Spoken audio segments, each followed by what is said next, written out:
I hate Your Filthy Little Mouth and Diamond Dave. I hate those two records.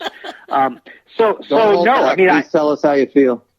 I'm fascinated by the guy. Obviously, he's like one of the most fascinating guys in the world, right? But Yeah, I have totally. no access to him. I've got nothing to offer on that subject. What about an extreme book? That'd actually be kind of interesting because I'm quite a fan. I really like those albums. There's not a lot of albums, and that's one thing. But Right. I really had a lot of time for extreme. I love Pornography, and I love Three Sides to Every Story. Having said that, I just did an episode called This Album's Too Long. My last episode that I did, I used that as an example where you could have lopped off the third side of that thing. But no, I do love that band. But I think I've interviewed Nuno once, Gary twice maybe. So I just don't have a lot. I don't have a lot now. And I'm getting older, right? So, I mean, if I'm starting near ground zero on something, I normally, it feels like it's going to take too long. What about a Mellencamp book? Yeah, I do like that guy. I really respect that guy. Never interviewed him. Saw him live once. It was amazing. He was so good. See, he's a guy that grew and became an intellectual. Like, he quickly left that stuff behind and became of a stature of a Bruce Springsteen. Literally, I believe that. But Sammy didn't do that. I mean, they started in the same place, but Sammy he didn't grow. I want to read this part from Martin's book here. It's great. He talks about Your Filthy Little Mouth and his disdain for it. 3 years later, 1994, he almost aggressively self-destructs, delivering Your Filthy Little Mouth, basically a record of novelty tunes like a deluxe and horrible version of Crazy from the Heat. Wow, I put that in this book, eh? Yes, you did. I normally kept very academic and dry. I can't believe that's in there. That's funny. Oh, yeah, unbelievable. Now, what kind of influence do you think both Montrose and Cactus had on Van Halen's sound? Well, Cactus, not very much. I mean, Cactus was more of an inspiration of an early age and of the early dated. I can go into this long thing about early American rock and roll being so unadvanced compared to Sabbath, Deep Purple, Uriah Heep. Right? I did a whole episode on this early American rock thing, but I believe that the Montrose album is the first modern U.S. heavy metal album. Right. And it literally, I did an episode of History in 5 Songs on this too, the heaviest albums of the 70s from America. Right. And in that, I included Van Halen 1 and Montrose. Right. So Montrose had a huge influence, although, as legend has it, everybody thinks they covered so many songs off it, but they only played Make It Last, right? Right, exactly. Which is interesting. See, that to me strikes a little bit at Eddie's sort of mentality. It's like, oh my God, we love this album so much, we can't let people know how much we love it. Let's not play any of it. Right, exactly. That strikes me as the way Eddie probably thought about that. But yeah, I had a whole chapter, I think, in the Unchained book going through the 15 or 20 points of comparison between the two. So yeah, I think it had a huge influence. Obviously, you write so many books. You were up to, what did you say, 90-something books?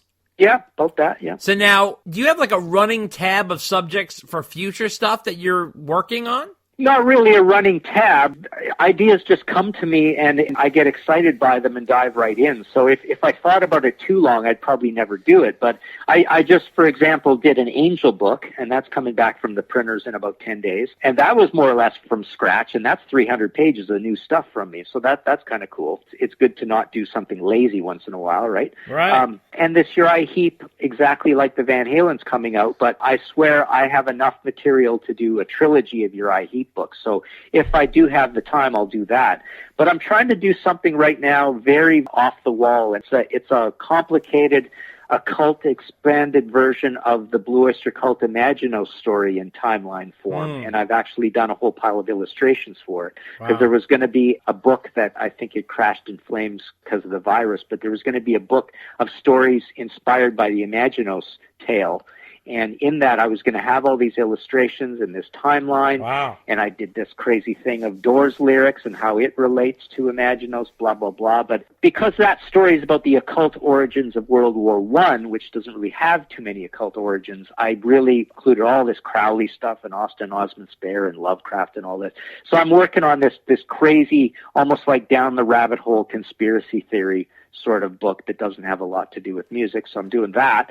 I do have a sweet book that I kind of shelved just 1 or 2 albums short of the end when I dove right into the Angel book and these other things that came up. So yeah, things just come up. You know, the publisher says, let's do a book on this, and I get all excited, and I do it instead of doing one of my self-published ones or whatever. So yeah, the ideas just come up and you just jump on them. How do you decide whether to let your publisher do the book or self-publish?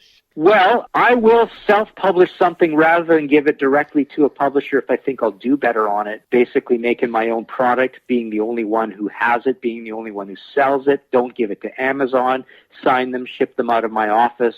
You know, no middleman, if I think I can sell enough copies to do that. So in that case, I won't give it to a publisher. And in a lot of cases, a lot of my self-published ones, I thought, there's no publisher who's going to take this book. Nobody wants a book on Montrose or whatever. I have to do this myself. Right. So I don't even bother to look. I don't even bother to try, right? Wow.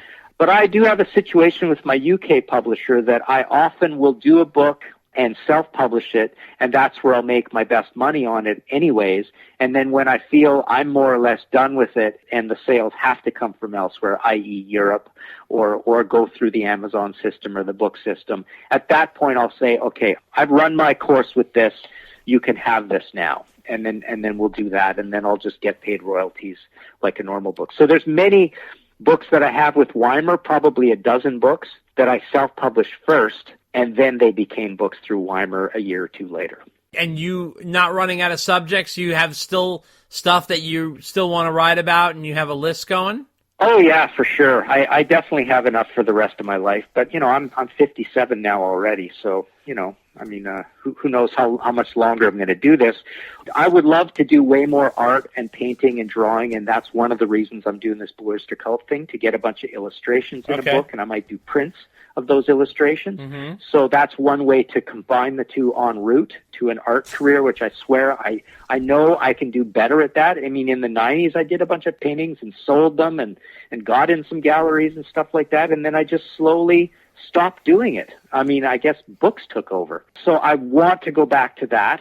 So every time a new book comes up, I go, why am I doing this? Why am I doing another book? I mean, I really got to get serious about doing this thing I really want to do. But then you just fall in a pattern, right? It is cool getting a book out. It's really still it's still a neat buzz. Yeah. But I gotta learn to say no. Now, is this your swan song on Van Halen, you think? Oh, I would say so. I can't see what else I can do. We did have this cool series that came out through Voyager, this album by album series, where, you know, what I did there, see, Voyager stopped doing music books, so I had beautiful, beautiful books coming out through them, but they're not doing any more music books. But one of the things we did through them was this album by album series.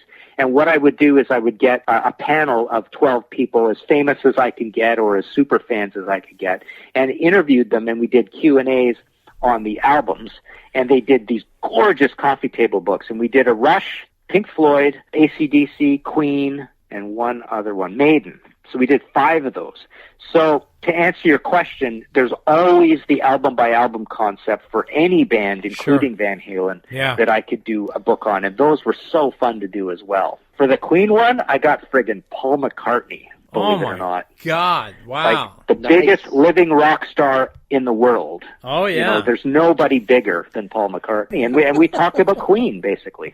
Except in David Lee Roth's head, I think he believes he's the biggest living rock star. Yeah. Well, I actually went on Facebook and asked that question because I do find it an interesting question, and I don't think there's any dispute that the biggest living rock star in the world of course. Hands down, Paul McCartney is above everybody. So now the last question to wrap up. Where do you foresee the Van Halen legacy going from here? Will Ed's death strengthen it, or the opposite, will it fade? Well, you know, right now it's actually lasting longer than I thought. I mean, people are quite interested, I think, still in Van Halen. But I think the fact of the matter is, as time goes on, people forget about hard rock, guitars, drums. I mean, music has changed so much that these instruments aren't even used anymore.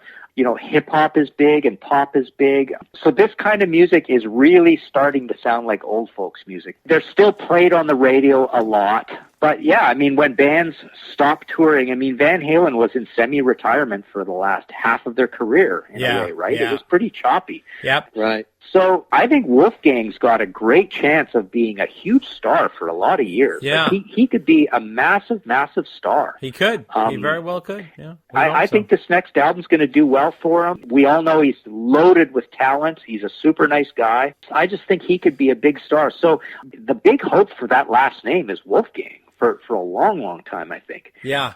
But Van Halen will just become a classic. It's going to fade. It's certainly not going to get any bigger. No, yeah. Well, right. listen. He could be a mammoth star.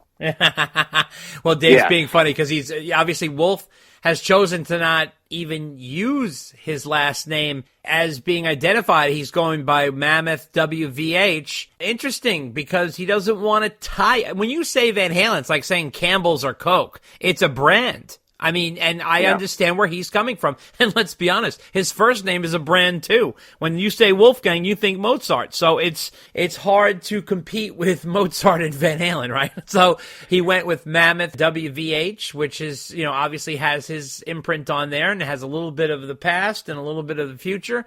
So I think he definitely has a strong, bright future ahead. I don't like that name because, really? Number one, W is 3 syllables. It's a pain in the ass to say. You're combining a word with 3 letters at the end of it, which is like whoever says a name of a band and then says initials. It's just so messy and so long and so much of a mouthful. Mammoth also, reminds me, I don't even know if Wolfgang knows this, but obviously there was a band of fat guys in the new wave of British heavy metal, like also-rans, Mickey Moore from Saxon and John McCoy from Gillan and another fat guy. And they called themselves Mammoth, right? Did they? And obviously there's the original Van Halen Mammoth from 74 or whatever. If I was his manager, I would have called that album Wolfgang Van Halen, because I think when you said Wolfgang was a brand, I thought you were going to say when people think of Wolfgang, they think of him, because I think as many people think of Wolfgang Van Halen as they think of Wolfgang Mozart when they hear the name Wolfgang. All right, well, I think that album should have just been called Wolfgang Van Halen, self-titled album, no other title. That's it. Yeah. So I'm. And now that name's too much. This is just too much of a mouthful. Okay. All right. That's cool.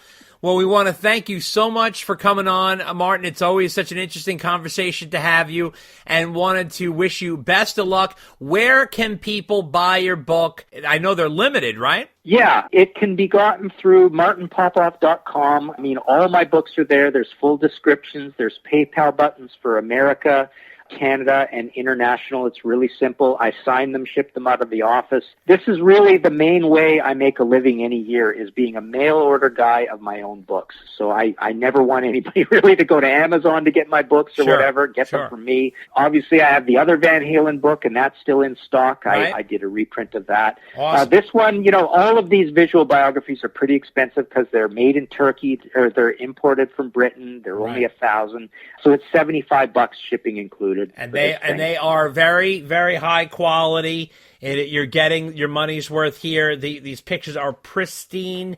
They're on thick quality paper. There's been no expense spared here. This is a coffee table book in the extreme amounts. And of course, because Martin is attached to it, he has quality writing throughout the whole thing too. Because sometimes these picture books really skimp on the words. But obviously, with Martin at the helm, you're not going to get that. So that you're going to get a nice book filled with all kinds of good quality material and incredible photos, and like I said, it's got a little bit of a scrapbook quality to it in there, because it's got some of the incredible print ads and promotional materials and backstage passes and lots of fun stuff in there, thrown in with all of Martin's writings, and of course massive photos. I mean, would you say it's like 400 photos or something? I think all told, there's probably about 400 images. Yeah, unbelievable. So this is definitely worth it. Whatever the book is worth every dollar. Oh, just absolutely. buy it now. Yeah, just definitely. Buy it now. And like I said, it's limited, guys. So if you want it,